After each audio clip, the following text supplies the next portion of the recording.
time has come. It's Ohio week. The following video captures my thoughts and predictions on next week's game at the Big House.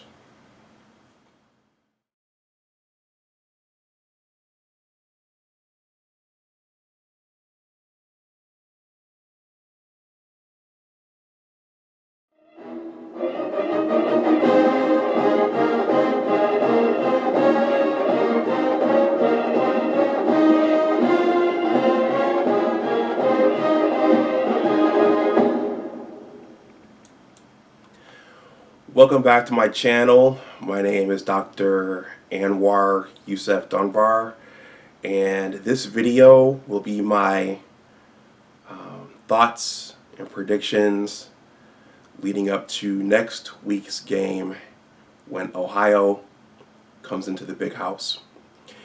I wanted to make sure I got this video done early because I'm going back to Buffalo for the Thanksgiving holiday. As one of my favorite YouTube content creators says, God willing and the creek don't rise, I'll be back up in the I'll be back up in Western New York for the game.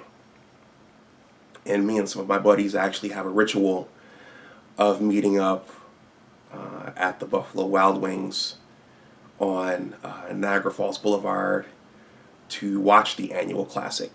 And we've been doing that for the last 3 to 4 years. Two of us are diehard Michigan fans. One of the other guys is an Ohio fan. And one of the other guys, I think, roots for Ohio because me and one of the other guys are diehard Michigan fans, and he likes to kind of tweak us and gouge us. And then my brother Amal usually comes out and he's wearing his Michigan Brother t-shirt, so he's supporting the Maize and Blue. So it'll be interesting. It'll be interesting. We've been doing this for the last 4 years, and it's a lot of fun. And then there is an Ohio contingency in Western New York, and they come out to that Buffalo Wild Wings, and they set up shop over by the bar, and someone brings a stereo, and they whenever Ohio scores, they play that song, Shoopy. Hey, Shoopy, Shoopy, come on. And they all yell, O-H-I-O.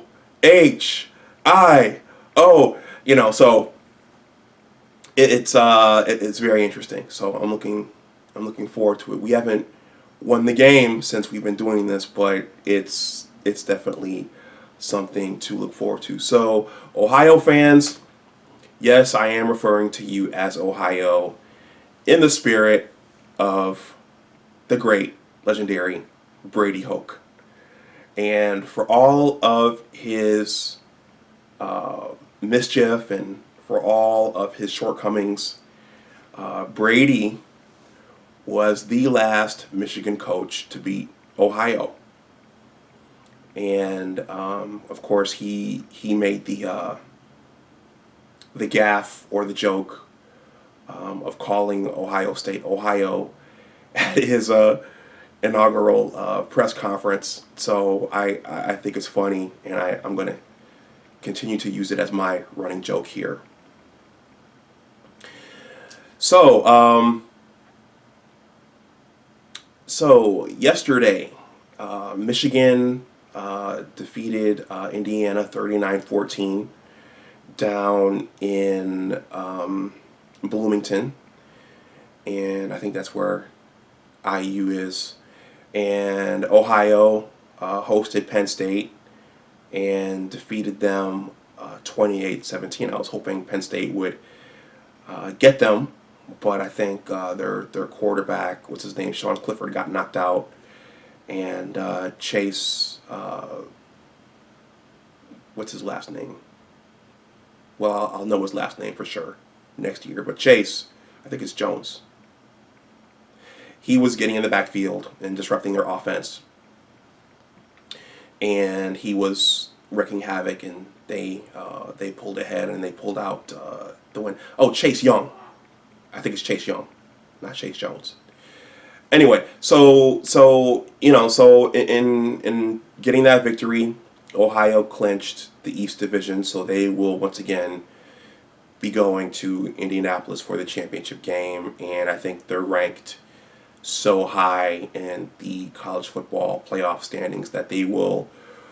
It's highly likely that regardless of whatever happens going forward, they will get one of the 4 bids for the college football playoff. But this game, it means a lot to both teams. It has a historical significance, and I think it's been 8 years since Brady Hoke led the Maize and Blue to that last victory over Ohio, and Jimmy has yet to beat Ohio. So there's a lot riding on this game. Jimmy has beat the program's 2 rivals. He's beat Notre Dame. He's beat little brother.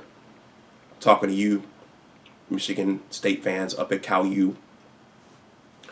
But Jimmy has yet to beat Ohio. I remember his first year where he still had a lot of Brady's players, and he brought in Jake Rudock to play quarterback, and Ohio brought in their team with J.T. Barrett and Ezekiel Elliott, and I forget who else was on that offense. I think Michael Thomas had graduated, but they steamrolled us. They wound up beating us. I think we only put up like 14 or 21 points, and they put up like 40 or 50 points. And so the next year was the 2016 game. And again, Jimmy had he still had a lot of Brady's players on that team. He had J.U. Chesson and Amara Darboh at the wide receiver positions, and Jake Butt at tight end, and Davion Smith at tailback, and Wilton Spade at quarterback. And I think most of that offensive line was consisted of Brady Hoke's players. And it's worth noting that Grant Newsome got hurt, had a season and career-ending leg injury at the beginning of that season, so he was out. And also Wilton broke his collarbone down in Iowa City 2 weeks prior, so he wasn't 100%.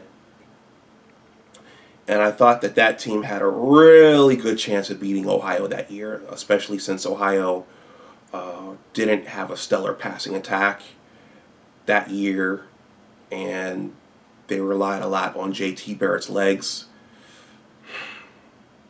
And I think that a lot of holding calls were not called on the Ohio offensive line that game. And a lot of pass interference calls were called on our defensive backs that game. And I think Ohio was given a lot of first downs in that game. Jimmy did have a couple meltdowns because of the poor officiating, and Wilton did throw that pick six. And the game was right there, and I'm thinking about ESPN's 30 for 30 documentary, The U. I remember Jimmy Johnson telling his Canes team before going up to South Bend to play Notre Dame, when we're on the road, we don't want to leave the game in the hands of the officials. And unfortunately, as the game went on, things kind of shook out that way, to the point where the game was in the hands of the officials. And it came down to that fourth down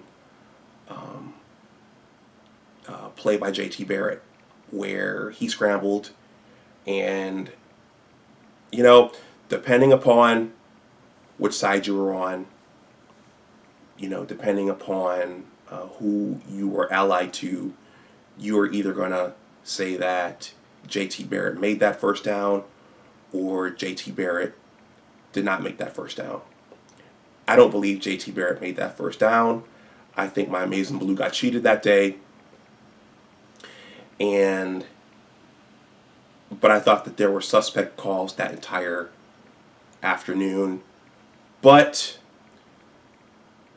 the Wolverines ultimately did what Jimmy Johnson said not to do, and we put that game in the hands of the officials, and there was some hometown cooking, and Ohio got away with that victory. That one, yeah, that one. I remember that night. That hurt. That hurt that happened. The Curtis Samuels game-winning touchdown, all of that hurt, and yeah, I felt for the players. I felt for Jimmy. Some of the players never recovered. Wilton Spate didn't have a good year that next year. He got knocked out the next year. And the next year was the 2017 year, which was an up and down year for our team. And it just so happens that John O'Corn was under center when Ohio came to the Big House that year. And, Dwayne Haskins took over for J.T. Barrett, who got knocked out. And so it was a winnable game. And we were in position. We had the ball. And we were in position to drive down the field for the go-ahead touchdown. But John O'Corn threw a pass up to I don't know who. And, Ohio intercepted it, and that was the game. That loss hurt too. And the last year's loss hurt as well on the revenge tour, which Karan Higdon predicted that we'd win, and we were riding a lot of momentum going in, and it was predicted that we would beat Ohio because they weren't having the best year, and we came in and they shredded our defense with those crossing patterns and wheel routes, and even still, that game was tied, or I think we were down by 2 at halftime. So even with all of Ohio's, brilliance in the first half, we were only down by 2 going into halftime. But they continued to shred the defense in the second half, and I thought for that game, offensively, the play calling wasn't aggressive. I thought that Jimmy could have called more deep balls to Nico Collins and Donovan Peoples-Jones, and I just thought that Ohio took us by surprise with some things, which they always do, but I thought that offensively Jimmy didn't call a good game, which probably led to Josh Gaddis getting hired this year. So that's a little short history of the rivalry. It goes back much longer than that, but that's in recent times. I think that since Ohio started taking over the rivalry toward the end of Lloyd Carr's tenure, starting with the hiring of Jim Tressel, I think that when Michigan has had good teams, I'm not talking about the Rich Rod era or most of Brady Hoke's tenure or Jim's first year, I think that Ohio has always come in with a surprise for our Michigan team. Whether it's something on offense, it's usually something on offense. In 2006, we had a strong physical defense, and Jim Tressel spread the defense out with Troy Smith and Ted Ginn Jr. and Brian Rubisky, and they gashed our defense that day. I think last year they got us with all the crossing patterns and the wheel routes and all of those things, which Don Brown wasn't prepared for and the players weren't prepared for. And whenever our team has a chance to win, I think Ohio just outthinks us in some way and has a wrinkle here and a wrinkle there that takes our team by surprise. And I think that happened last year. Last year's loss was a crushing loss. So what's going to happen this year? Who knows? Our team started the year slow, and there were rumors flying around about Jimmy getting fired and whether or not he should go back to the NFL. There were all of those obnoxious comments. And then right around the Penn State game, the offense started to click. And so since that Penn State game, our offense has found a flow. Shea Patterson, the running game, deep down the field balls to Nico Collins and Ronnie Bell and lots of underneath stuff to Ronnie Bell and Mike Sanders still. All that started clicking since the end of the Penn State game. So the Michigan team now that we see looks drastically different from that team that opened up against Middle Tennessee and Army. It's out of contention for the Big Ten East title or to go to the playoff, but this Ohio State game is still very significant. Ohio State is coming in like a Mack truck at full speed, and the question is, what kind of game will the Wolverines be able to give them? Will the Wolverines be able to keep up and keep the game close enough to potentially steal it at the end? That's the question. And so when I think about this game, that's what I think about. Will our defense, which arguably is better than last year's defense, Don is playing some zone mixed in with his Viper, and we've got some players really playing on the defensive side of the ball, like Josh Uche and Mike Denna and Aiden Hutchinson and Quinnipiac, and the defensive backs are still playing a lot of man, but Don is mixing in some zone as well. So I think it's a faster, more versatile defense. But will that defense be able to slow down that Ohio State offense with Justin Fields back there? I haven't seen. That's the thing. Most years I don't see Ohio State play until they play us, and so I'm pretty bad about watching them leading up to the game. But will the defense be able to slow that offense down a little bit? That's going to be a key to us having a chance to win. And then on the other side of the ball, will our offense be able to move the ball? Will we still get those underneath routes? Will Shea be able to roll it out and throw the ball out to Ronnie Bell and Donovan and Mike Sanders still and those guys, those young guys? Will we be able to run the ball with Charbonnet and Hassan Haskins? And will we have that deep ball to Nico Collins, who is a stud? And we should have been throwing that deep ball from day one. But will we be able to do that against Ohio's defense? Or will Chase Young be able to get in the backfield and disrupt things? I have to think that Jimmy and Josh Gaddis are going to come up with something to slow him down. And if they're not, it's going to be a long day. The same thing is true from last year's game. I have to think that Don Brown has been studying that film from last year's game, and he's going to have most of the bases covered, at least in terms of game plan. Execution is different. You can draw up as a coach, you can draw up the most fancy, most intricate game plan, but the players will have to go out and execute it. So those are my thoughts going into the game. Will we be able to slow down that Ohio offense enough to give our team a chance to win? And will our offense be able to move the ball the way that they have been since Penn State? And if our team can do that, I think we'll have a chance of stealing a narrow victory. And that's all I got. I am going to give my prediction here. And this is just a prediction. This is just for fun. And I could be wrong. And this game could go completely the other way on Saturday at noon. But I'm going to call Michigan 31, Ohio 28 in a nail biter. That's my prediction for this game. Let me know what you think in the comment section below. Ohio fans, Michigan fans, or whoever wants to weigh in.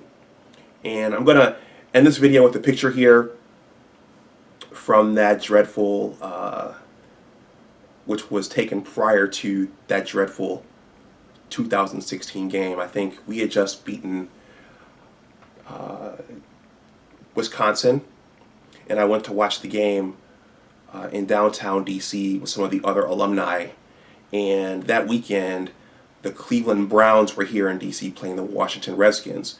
So a group of guys from Ohio walked in. Some of them were wearing Ohio State t-shirts and colors, and some of them were wearing Cleveland Browns gear. And I said, hey guys, we saw each other. I said, hey, let's take a picture together.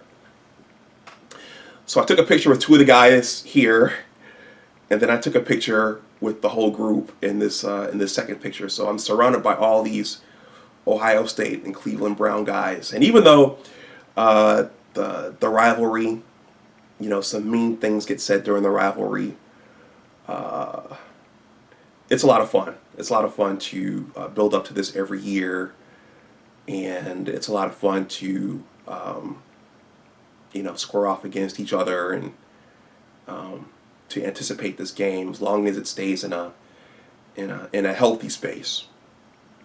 But there are some cool Ohio fans out there, and I've heard that going down to the snake pit, which is the horseshoe, that's what we call it, or some of us call it, I heard that could be pretty dangerous for Michigan fans, but there are some cool Ohio fans out there.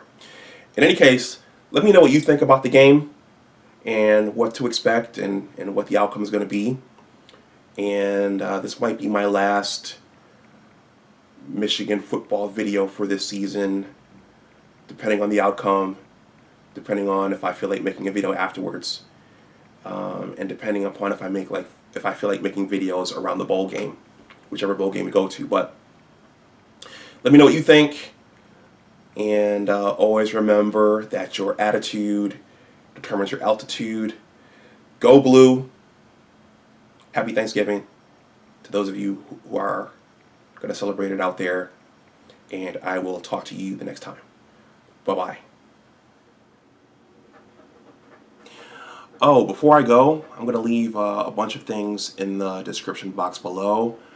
I'm going to leave my blog post capturing John U. Bacon's visit to D.C. to present his new book, Overtime. At that visit, he said that it's not likely that Jim is going to get fired, no matter what happens on Saturday and no matter what has happened this season. John felt that the program is healthier than it's ever been, and that the health of a football program is not just based upon its wins and losses. So I'm going to leave that in the description box below, and I'm going to leave all of my other videos from this season regarding Michigan football. And I want to thank everyone who has responded positively to those videos and to everyone who has commented, because my channel has gotten a lot of traffic from those videos. I'm also going to leave my latest essay from the website A Voice for Men about what football teaches young boys about how to be successful and about life going forward. So I'll talk to you next time. Bye-bye.